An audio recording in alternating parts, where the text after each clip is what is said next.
In this video, I'm talking about this really awesome app that will help you achieve background blur on your mobile photography.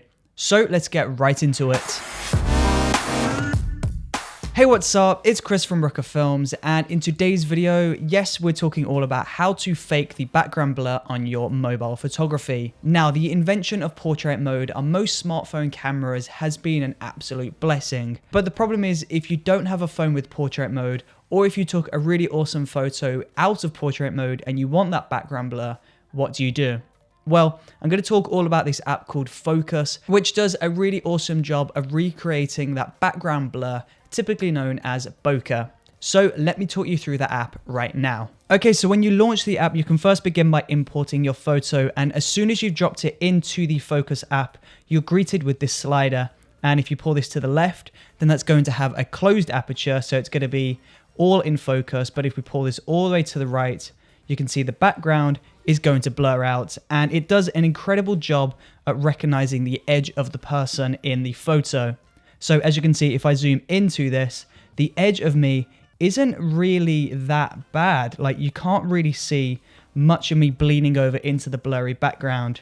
You can kind of see it at the top of my hair a little bit, but it does a really good job. Unless you zoomed in, you wouldn't be able to tell that this was digitally manipulated to look like it had a blurry background. So that's really awesome. I think f1.4 is a little bit too intense for this though, so I'm just going to pull this down to around f2, and that looks a lot nicer. This looks a lot more realistic. Now we can go over to shape, and there's a basic version of the app which is free, and then you've got a pro version of the app which you have to pay for. I currently only have the basic version, but I will be investing in the pro version because there are so many really awesome features on here. But the basic version, you get two different types of blurry background. You get this natural one, and then you get one which is a little bit harsher. But if we go into the pro versions, then you can have different shapes in your background. So you can have bokeh with 2 sides, 3 sides, 4 sides, 5 sides, 6, 7, 8, and 10. And they all look really awesome. You can also move over into the fun section and add some stars in the background. You can add a love heart, a speech bubble, a night emoji, and then you've got other shapes in the novelty section. But we're going to move on to the highlights. Now, this feature is really awesome because it allows you to control the intensity of the highlights of that background bokeh. So if I pull this all the way up, then the bokeh is really going to pop out. You can see we've got those moon shapes really popping in the background if we pull that all the way to the right. But if we pull that to the left, it's less intense and less noticeable. So I would put this somewhere in the middle.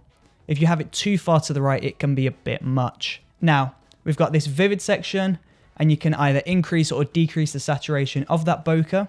It's completely up to you. And then you've got the vivid section, which is going to give you further controls for that background bokeh. So that's the one tab on this app. We can move over from the aperture tab to the lens tab, and we can basically change the shape of the bokeh using the different lenses. So obviously when you're using a DSLR, if you use a different lens on your camera, then the bokeh in the background will look a little bit different.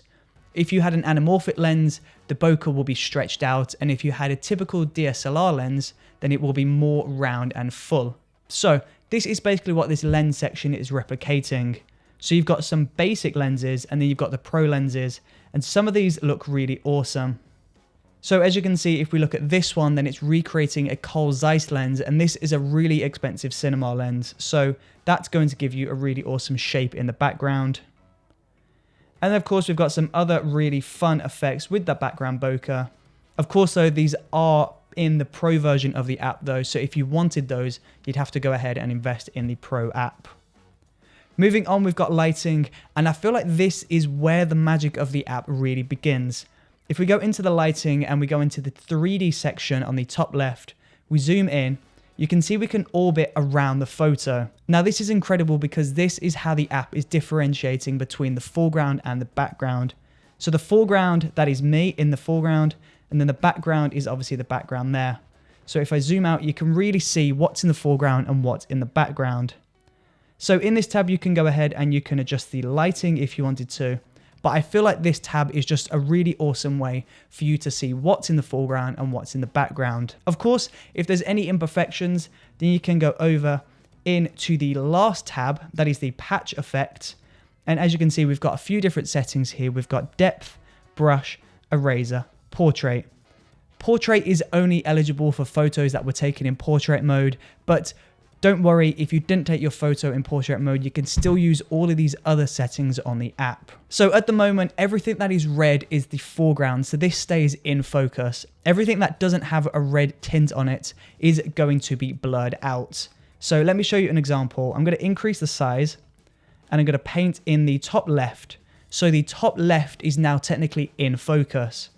So if I go back to the lighting tab and I move around, you can see that this top left part of the image is now in the foreground. So if we go back to the main menu, you will notice that this top left part of the photo is now currently in focus, which looks really ugly. Of course, you do not want to do that. So we'll go back to that last tab. We'll go to the patch tab, go to eraser, and we'll just erase this part of the image. And that basically means when we go back to the first tab, that will now be blurred out in the background. And there you go, that is the app. And I really love this app because it means regardless of whatever you're taking your photo on, if you can get it onto the Focus app, it means you can manipulate the image and add a fake digital bokeh to the back of your photo.